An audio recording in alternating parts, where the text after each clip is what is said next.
Hi, this is Karl with Relax, Focus, Succeed, and I want to give you a little perspective and some encouragement as we finish up December 2020. I think few New Years in my life have been as sought after and looked forward to as January 2021. So this has been a tough year. There's no way around that. And recently I've been talking to a lot of people who are, feeling like they don't know that they can do another 3 to 6 months. And I just want to encourage you that you can, and the proof that you can is that you already have done more than that. We are more than halfway through this pandemic. And, I encourage you, if you haven't done so already, find out Zoom, go figure out FaceTime, connect with family and friends. I know it's not the same and whatever, but I do have to say, I have 2 or 3 social calls per week on Zoom, and it really makes a difference. A friend sent me a note in a Christmas card recently that said, I don't know what I would have done this year without the Zoom calls. So, you really should make sure that you are doing what you can. And, there have been people who've had health issues themselves, health issues with their family, health issues with, obviously people who've had the COVID. There's also people who are feeling a great deal of stress from being shut in, from not having the social life at work. And I just encourage you to take a little bit broader view. Remember, you can do amazing things because you are a human being. And we are phenomenally resilient creatures. Now, let me just give you a little perspective based on some of my philosophies in Relax, Focus, Succeed. One of the things that I talk about in the book is that we are all many people. And by that, I talk about how, if you think back 5 years ago, 10 years ago, you probably, if you go back, 10 years, almost certainly most of us lived in a different house. We had different friends that we hung out with in the evening. We did different things for our hobby. We went to a different place for work, a different place for worship, drove a different car, probably had a different job, right? Might have been, hanging around a whole lot of different people. And 10 years from now, you will be a very different person. You might live in a different house and have a different job and hang out with different people, right? On and on and on. You may have new people in your life, whether that's kids, grandkids, friends, relatives, right? There's all kinds of things that change all the time.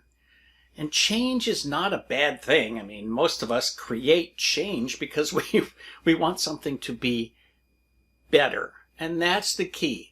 Taking enough control so that you feel like the changes in your life are making things better. Now, let's have a little perspective.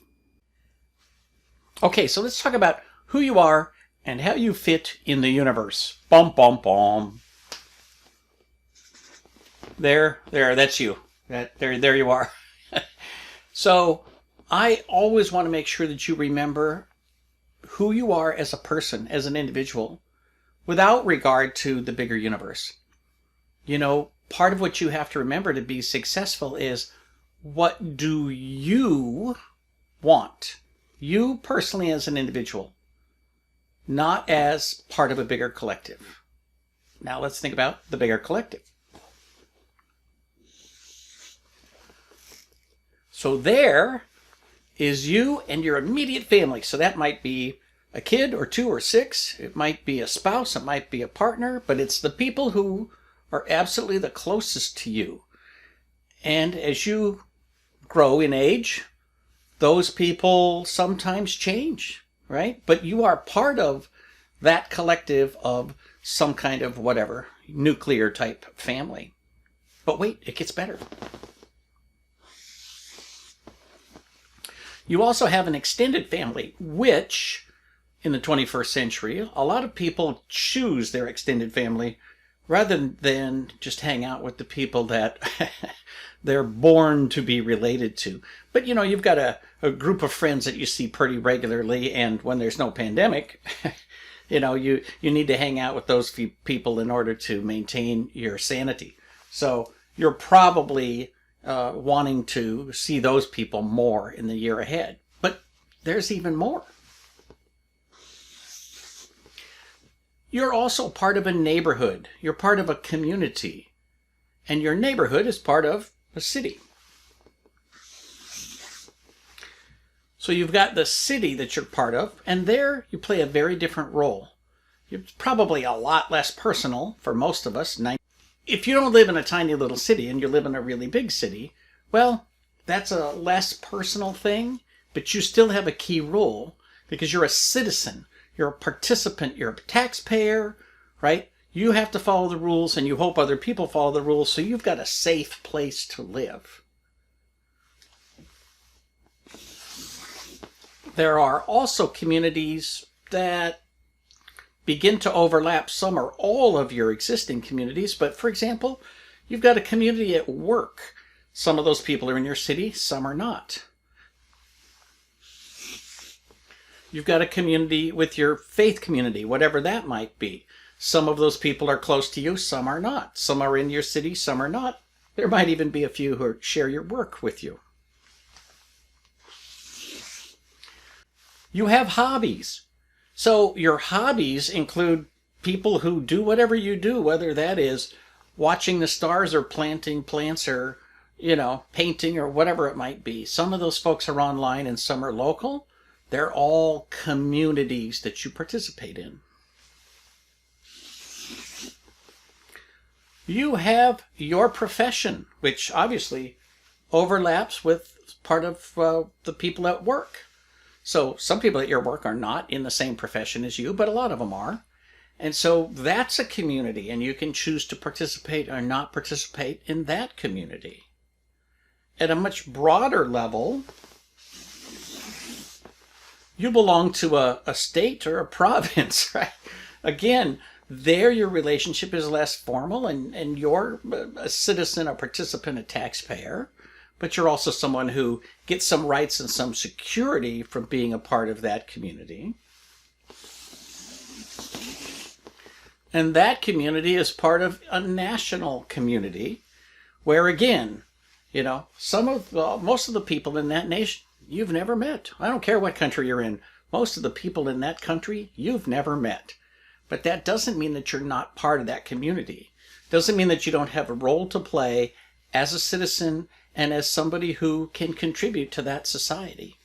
And of course, worldwide, we're all part of the world community.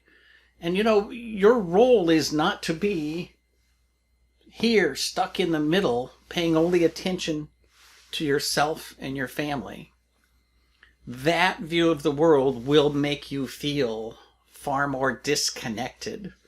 When you see yourself as part of a much broader community, it really does make a huge difference. And I encourage you to think about yourself as being a very big, very important part of the world. So many of you know that I started out the year going to Cambodia and helping Agape International Missions with some programs. I'm obviously not the one who goes and rescues girls from the slave trade, but we were helping on sort of the technical side of things. And working with that group really made me feel like I was part of an international community.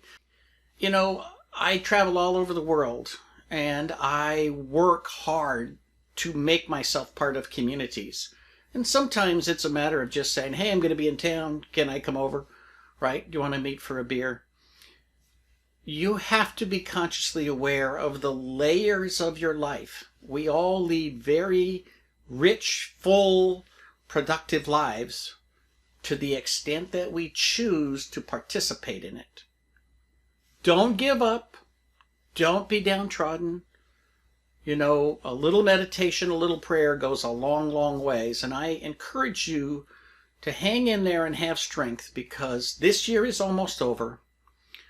Vaccines are on the way, and we will get through 2021 together. And the more together we are, the easier it will be to get together. So in the final 2 weeks of December, I encourage you to reach out to people.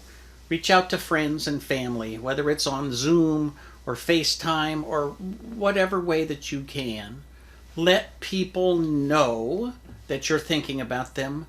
Let them know that you're open to having conversations with them and reconnecting in the new year. You know, the good news about all of this is that it gives us time to stop and think about creating our future with intention. Because as always, you can either let the future happen to you, or you can reply to it and respond to it like a pinball inside of a game and just let the world knock you around. And obviously that's not the preferred way to go through life. So let's, hit the refresh button, restart 2021 on the right foot with a very positive attitude, looking forward to seeing one another in real life. Have a great Christmas, great Hanukkah, great Kwanzaa, great New Year, all that good stuff, and I will see you in January. Happy New Year from Relax, Focus, Succeed.